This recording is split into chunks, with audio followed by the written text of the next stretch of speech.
Well, I think I've reached a point now where anything I see on Twitter, anything I see on a news site, anything I hear about, anything backstage in pro wrestling, I'm going to take with a grain of salt. I can't believe a single news story unless it comes from the source itself. We're going to talk about it all next on the Squared Circle Psychobabble. My name is Michael Valenti. Joining me is Ralph Valenti. Ralph will start with AEW. There's all these conversations on Twitter and social media about these releases and being granted releases and who's going and leaving or whatever. Dave Meltzer on Wrestling Observer Radio said there is a new doctrine set in place by Tony Khan saying that there are no granted releases in AEW. You sign the contract, you're going to stay under contract. But we're going to talk about this a little bit more later on the show that, he's willing to give some time off. What do you think of this new doctrine of Tony Khan?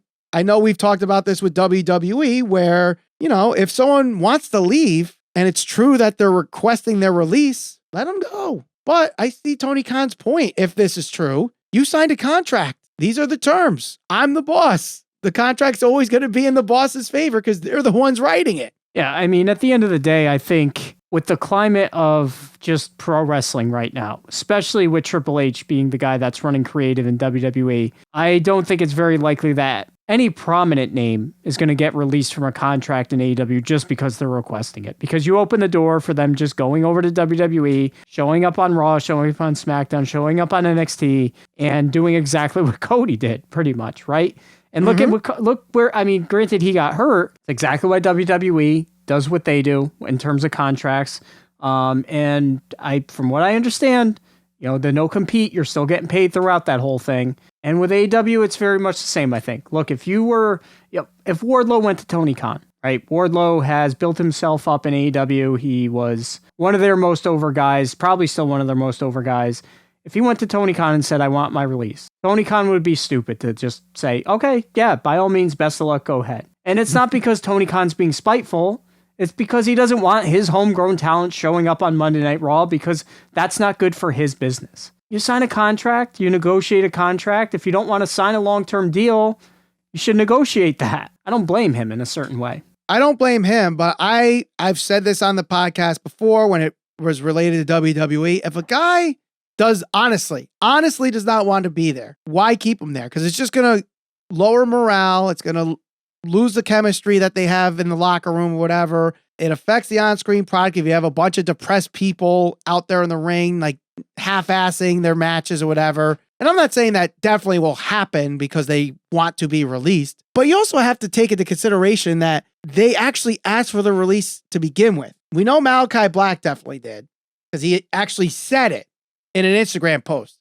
He asked for his release. Mm-hmm. After that, anything that talks about a release, you have to take with a grain of salt. Even with the best journalists and most credible when it comes to the Wade Kellers and the Dave Meltzers and the Sean Ross Sapps and the Andrew Zarians. And not only that, now we have people that are trying to spread things as reports and then trying to pin them on the journalists. I literally saw before we started recording this episode, someone saying that Keith Lee and Swerve Strickland were getting talked to by Triple H and Andrew Zarian reported it. And then Andrew Zarian is going all over Twitter and saying, I never said this. I never reported this. That's the other thing. Like, come on, people. Don't just believe everything on the internet unless it actually comes from the person that it's involved with.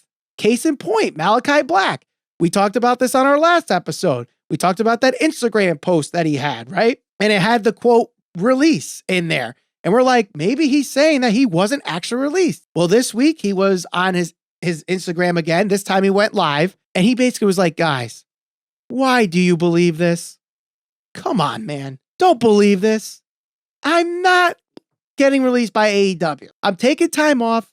I'm clearing my head. I'm settling some things and I'll be back in AEW before you know it. We also had the same thing happen with Buddy Matthews, who did a similar thing with Malakai Black. He did a promo at some indie show in Rhode Island saying, I need time to recalibrate. I need time to myself. I'm going away for a while, which then had people speculating that he was released from AEW too because he requested it. To then he posted a GIF on Twitter of Elaine from Seinfeld going fake, fake, fake, fake, fake, fake, fake, fake, fake, fake, fake. I can't even go on Twitter anymore. I mean, granted, I am on it, but I try to limit my time on Twitter because honestly, you can't believe anything you see. Some of the takes that people have are ridiculous at times. And by the time you actually have an opinion and people want to converse you with it, it ends up being a very agitating debate. I think that's part of the problem too. Some people give their opinion. It gets retweeted as fact sometimes. Oh, well, This one reported that he wants a release, or this one will be released, or this one will be fired. And it's like, like what? What was it? A couple weeks ago, Wade Keller had said, I don't believe CM Punk will be back with the company. Right. We talked about it on our last news episode. Yeah, that doesn't mean unless he said my sources are telling me that he's going to be released or he will be fired or something like that. He's saying my opinion is this. Well, what ends up happening? Everybody retweets that and takes it as it's like a game of telephone. By the time it gets tweeted out by the fifth person, CM Punk's getting fired. So I think that's part of the problem. We live in such a world now where we are so also connected to social media, to our phones and everything else. And wrestling to begin with, especially on Twitter, very tribalistic. People will look for any reason to try and, minimize the success of either WWE or AEW, depending on what side of the line you fall on. I think this is exactly what CM Punk was talking about. Who fancies themselves a journalist? Are they journalists? Are they a gossip column? Do you have sources? Or do you have some guy that works security in Iowa that just so happened to be in a VIP? So, I don't know. These sources that give them the information that so many times it's wrong. And then, some of the most prominent people that report these things make up the wildest excuse why, oh, well, I reported that because of this, and this, and, I don't know, it changed or whatever the case may be. Right. So, and it does not, honestly, it literally does not take much to figure out which ones are journalists and actually do a good job figuring out what's a reliable story to follow and which ones are just literally speculating and then put their speculation out there fronted by sources say. All right. Like I said earlier, Sean Ross Sapp, I think, is pretty credible. Dave Meltzer as a journalist is credible. Wade Keller, Andrew Zarian does a good job. Those guys right there, I would say, are probably, when it comes to wrestling news, are the most credible. And the WrestleVotes Twitter handle does a decent job as well. And they've had some breaking stories that go back 6-7 years as well. But then you got, I hate saying their name because every time I see this and it gets spread, I don't understand at this point why we still spread out their freaking website. But every time I see someone use Ringside News as a source of your story, every time I see someone say, according to Ringside News, I reply, whether it's Facebook, Twitter, whatever, I reply with Ringside N ... and the gif of Peter Griffin going, done, and walking off the movie theater.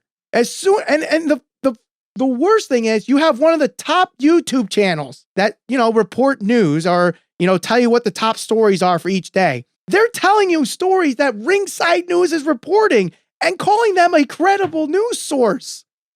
Come on. There's a lot of them. And a lot of them have credible followers on Twitter and everything. It's right. It's crazy.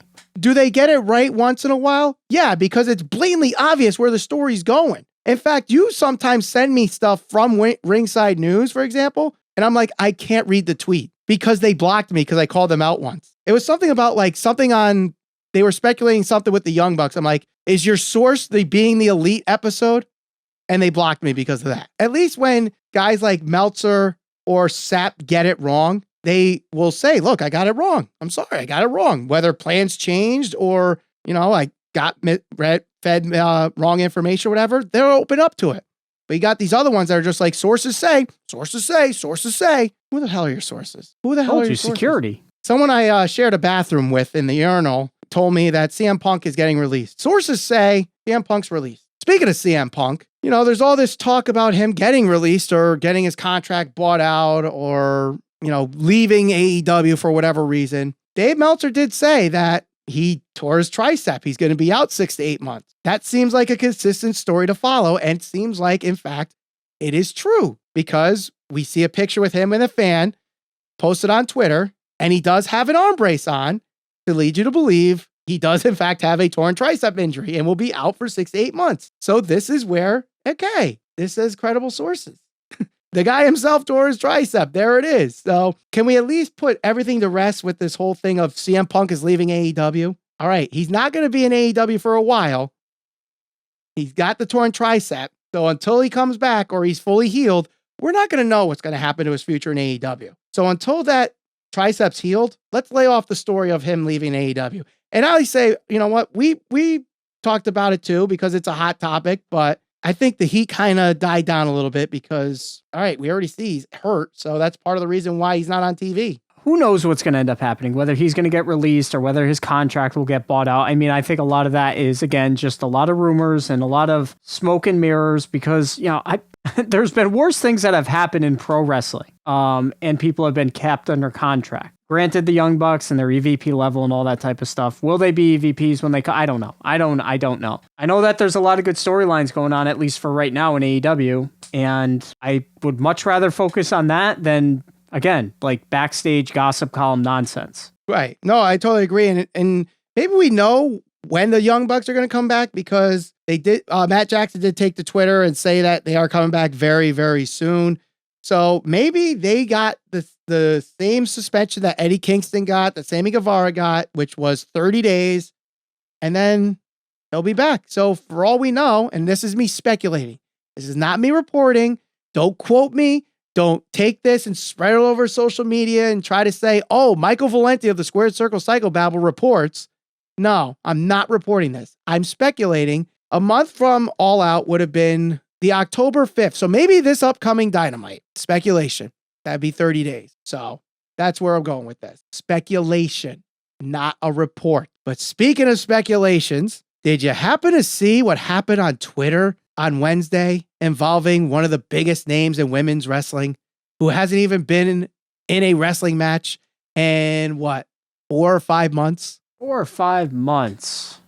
Who might this be? This would be one that would be known by wrestling fans as Sasha Banks. Oh, yes. Talk about rumors and innuendo. Here we go. So people on the internet wrestling community are going absolutely nuts because Sasha Banks changed her Twitter handle from Sasha Banks WWE to her real name, Mercedes Vernado. And now they are saying that I've seen this headline. And again, this is where people are not taking the right news sources. People have actually reported that she removed WWE affiliation from her Twitter. But if you actually look at her Twitter, you will see the first line is Sasha Banks hyphen WWE. Not formerly with WWE, not FKA Sasha Banks of WWE, just Sasha Banks, WWE. So people are like, yep, she's going to Japan. She's going to AEW. She's done leaving she's not coming back to WWE. What do you make of this, Ralph? In this world, people question a lot of things. They question the existence of God. They question themselves. They question anything. Religion, if aliens exist, if the aliens built the pyramids, ghosts. There's not a day that goes by that I don't question why the hell I still have Twitter. Because I swear to God as my witness, I absolutely hate the IWC. Because it is an absolute dumpster fire. If we did not have this show, I didn't have a Twitter account before we had the show. I hardly use Twitter. I use it as a tool, unfortunately, to try and get information to think about what topics we're going to talk about. Amongst the topics and everything that goes on in pro wrestling, the last thing that I thought we were going to talk about is Sasha Banks changed her Twitter handle. Is that what it's called? It's called a handle, yes. A handle. And miraculously, now we must speculate that she has been released by WWE. Well, that does go to the report back in June or July from Raj Gary of Wrestling Inc. that she was released. She hasn't been back since. And we've seen reports, they're coming back soon. They just signed a new contract. Triple H talked to Naomi and Sasha Banks and got her back to WWE. They're going to be involved. And then the speculation started. They're going to be involved with the Bayley damage control storyline. And they're going to be part of the War Games match. And I admit it, I do the speculation game too. But I also separate from rumor and innuendo. So she doesn't want her Twitter handle to be Sasha Banks WWE. Because look, even if she's still under contract with WWE, she's doing outside of wrestling right now. She's doing all this modeling stuff with Naomi. They're doing all these appearances. She's going to be on another season of Star Wars, if I'm not mistaken. And this goes in line with what WWE is kind of doing now, where we own your wrestling name. You keep your real name as far as trademarks are concerned. Maybe Mercedes Varnado is just being a good business person. Has nothing to do with her leaving WWE. That doesn't get clicks. What gets her more clicks? Mercedes, whatever, Sasha Banks swings her Twitter handle, rumored release, or I don't know, Mercedes does a model, whatever. You know, the unfortunate thing is the state of just everything in the world, that you have to sensationalize everything for clicks, because it's about clicks, it's about views, it's about whatever's going to be attention grabbing to get you to hover over and click on it, read it and retweet it or share it, or shareable content. That's the world we live in. That's the age we live in, right or wrong. And it's not just pro wrestling; it's everything right now. Right. And of course, and that's where unfortunately they try to blend the lines of fact and fiction, and what can you present as fact. And even if it's complete fabrication, you know, oh, my sources have told me. There are many people that feel it's being reported. It's being reported. You're the one reporting it. Who's reporting it to you? All of a sudden we can't have. I was taught all throughout college, you would get an F on every single paper if you didn't cite a source. If I ever put on the bottom of my paper, my source is the source. Who's the source? Source. Who's the source? My sources. Hold on, Ralph. I will say, after taking a few journalism classes in college, having a communication degree, and part of working in this fine industry that I work in, that is television, good journalists do not have to reveal their sources. They just have to make sure the sources that they're getting are credible, and they double check and they triple check, and they get source after source after source after source. Now, if they want to reveal it and the source is saying, okay, you can reveal me as a source, that's one thing. But if you say sources say, and you have story after story after story that does not follow through, that's where the credibility drops. You're a bad journalist because you can't find good sources. Yep. And you just saying sources say, when you don't really have a source, because you're just literally, your sources based on what I saw on Twitter, or based on what I saw on Raw, or based on what I saw on an episode of Being the Elite. It is my assumption. Sources I feel say, that. Some of these news Twitter handles, sources say really means, here's what I think is happening. That's what it comes down to. But someone As that Teddy actually, Long put it, since Teddy Long is in the news, I think it was Teddy Long. Let me holla at you, playa. Yes, Teddy Long got in trouble because his Twitter account got hacked and he started blocking everybody. I didn't even check to see if we got blocked. Because I honestly, like, if he blocked us, so what? I wasn't following him to begin with. I didn't even know he was on Twitter. I mean, if he blocked me, that must mean I'm going one-on-one with The Undertaker, right? Or am I going in a tag team match? He's got a new t-shirt. He's got a new PW Pro I Wrestling saw that. tees. I saw that. That was funny. But, all right. So we talk about all this stuff about news sources and, you know, have to actually hear from the people involved in the story themselves to actually get a clear indication of what's going on. So Juice Robinson, who just appeared on AEW Dynamite against Jon Moxley in an Eliminator match, recently went out and said he is no longer affiliated with New Japan Pro Wrestling. So he's coming back to the States. He's married to Toni Storm. And people were, you know, it was kind of brought on in commentary like this is a tryout match for AEW. So does this mean Juice Robinson may have or will be signing a contract with AEW, or maybe Triple H tries to bring him back as CJ Parker? What do you think of this? Is this a serious question? Look, I just saw Luigi Primo on AEW Dynamite for the second time in 3 weeks? What's wrong with Luigi Primo? Anybody that has any type of credibility automatically will get signed by AEW. I have no look. His wife's there. So are you arguing Luigi Primo actually has credibility, even the slightest? No. I'm saying that Juice Robinson has credibility. Luigi Primo, who is got views on YouTube because of his act, got signed by I would imagine maybe hopefully only a couple of TV spots. But yeah, I could definitely see Juice Robinson being signed, because even if there's not a spot for him here in AEW, Ring of Honor maybe, I don't know. See, I'm not too familiar with the rock hard gimmick that he's doing now in New Japan, because he just kind of started doing it. And those that have still followed New Japan, you know, let us know in the comment section or tweet us at SCPB Podcast. But I loved when he was flamboyant Juice Robinson in New Japan. his run in the G1 where he was having great matches with a broken hand, I think he was connecting so well with not just the American audience that just happened to watch New Japan, but even the Japanese audience watching his matches there in New Japan. Like, he was one of the more popular gaijins in New Japan. And I think he could definitely carry that over into AEW as at least a upper mid card in AEW and a well-utilized guy. Again, I don't know where this rock hard gimmick's going, if he's going to continue that or where that develops, but I like Juice Robinson.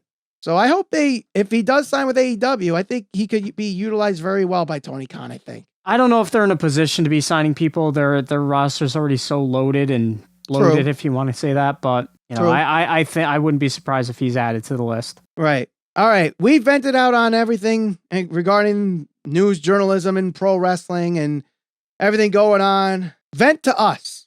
Vent us. Okay. If you only have 140 characters to vent, do it at SCPB Podcast. If you need more, comment under the video. If you need more than that, send us an email at scpbpodcast@gmail.com. If you want early access to some of our videos, if you want ad-free episodes of all our episodes, and if you want, priority in our Ask SCPB episodes, join our membership. Click join underneath the video, and don't forget to share us over social media. We'll see you on the next episode of the Squared Circle Psychobabble.